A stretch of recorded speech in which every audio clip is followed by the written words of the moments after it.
Jews say that Israel's inception of an independent state was not of God. Now, these are Jews saying this. As a proponent of kingdom eschatology, I have repeatedly noted to dispensationalists that the gathering of Israel to Palestine in 1948 had nothing to do with fulfillment of biblical prophecy. Deuteronomy 30, as I repeated, was proof. Moses told the people that until Israel obeys the word of commandment that God gave to them, God is not going to gather them to their land from the rest of the world. And I indicated that Israel had not obeyed the commandment of God in 1948. Let me read Deuteronomy 30 in the first 4 verses. And it shall come to pass, when all these things are come upon thee, the blessing and the curse which I have set before thee, and thou shalt call them to mind among all the nations, whither the Lord thy God hath driven thee, and shall return unto the Lord thy God, and shalt obey his voice according to all that I command thee this day, thou and thy children with all thine heart and with all thy soul, that then the Lord thy God will turn thy captivity and have compassion upon thee, and will return and gather thee from all the nations whither the Lord thy God hath scattered thee. If any of thine be driven out unto the uttermost parts of heaven, from thence will the Lord thy God gather thee, and from thence will he fetch thee. Notice the specific commandment and directive that God gave them. When they return to God and obey his voice according to all that God commanded them, then God would gather. That did not happen when Zionists formed the independent state of Israel in 1948. I'm going to continue in Deuteronomy 30 at verse 11. For this commandment which I command thee this day, it is not hidden from thee, neither is it far off. It is not in heaven, that thou shouldest say, who shall go up for us to heaven, and bring it unto us, that we may hear it and do it. Neither is it beyond the sea, that thou shouldest say, who shall go over the sea for us, and bring it unto us, that we may hear it and do it. But the word is very nigh unto thee, in thy mouth and in thy heart, that thou mayest do it. See, I have set before thee this day life and good, death and evil. In that I command thee this day to love thy God, to walk in his ways, and to keep his commandments, and his statutes, and his judgments, that thou mayest live and multiply. And the Lord thy God shall bless thee in the land whither thou goest to possess it. But if thine heart turn away, so that thou wilt not hear, but shalt be drawn away and worship other gods, and serve them, I denounce unto you this day that ye shall surely perish, and that ye shall not prolong your days upon the land whither thou passest over Jordan to go to possess it. And so the Jews have made this statement referring to the very chapter which I used to prove Israel's inception of an independent state was not of God. Quote, furthermore, the Torah teaches, Deuteronomy 30 and 3, that God will be the one to redeem us from exile.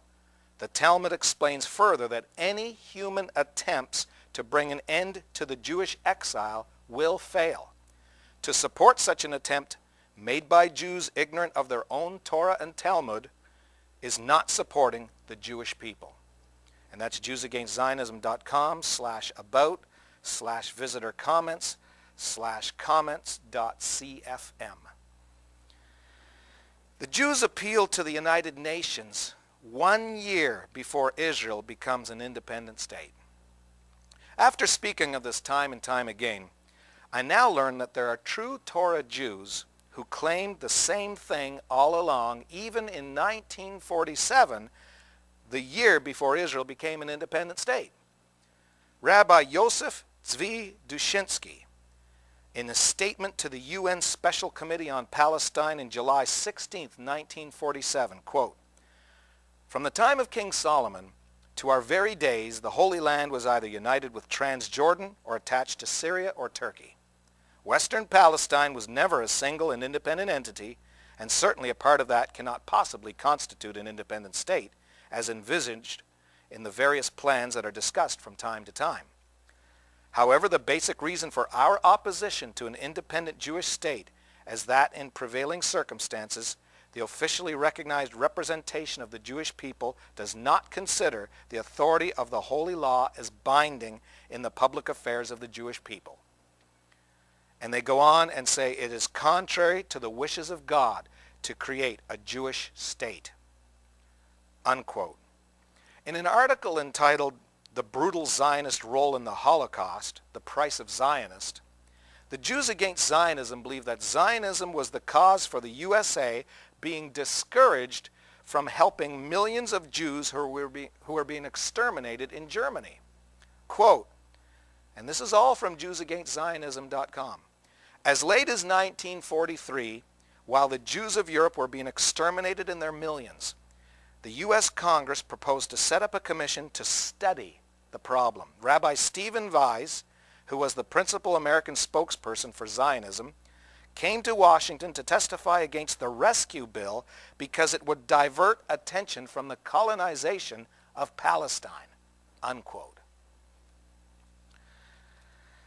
They've also made this statement, quote, the purpose of the Jew is to bear witness of the existence of God through his adherence to the Torah.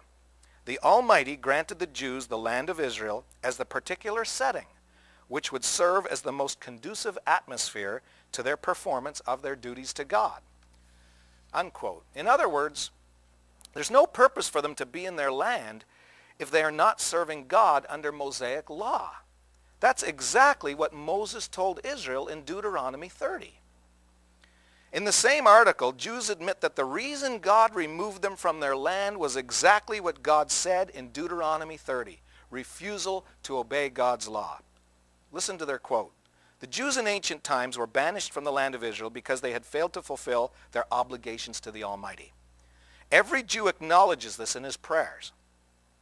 They accepted the penalty of exile and were at that time expressed sworn by the Almighty not to accelerate their redemption on their own, and especially not to rebel against the nations under whose rule they were found.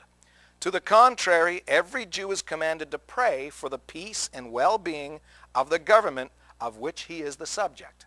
Unquote. This is fascinating. Christians who truly want to understand the Bible and the prophecies of the Old Testament in particular really need to consider the words of these people that are living by the Old Covenant law, mistakenly living by the law since they should have accepted Jesus Christ 2,000 years ago. But nevertheless, these people are showing us a witness of what the Old Testament prophecies actually were saying and were about. These Jews actually say that Zionism is a rebellion against the Creator. Zionism has traded religious emphasis to God in the purpose of the Israelite homeland in favor of a worldly, nationalistic goal alone. Listen to their words again. Quote, the Zionist movement, which was formed at the latter part of the last century, sought to endow the Jews with a nationalistic character which was heretofore strange to them.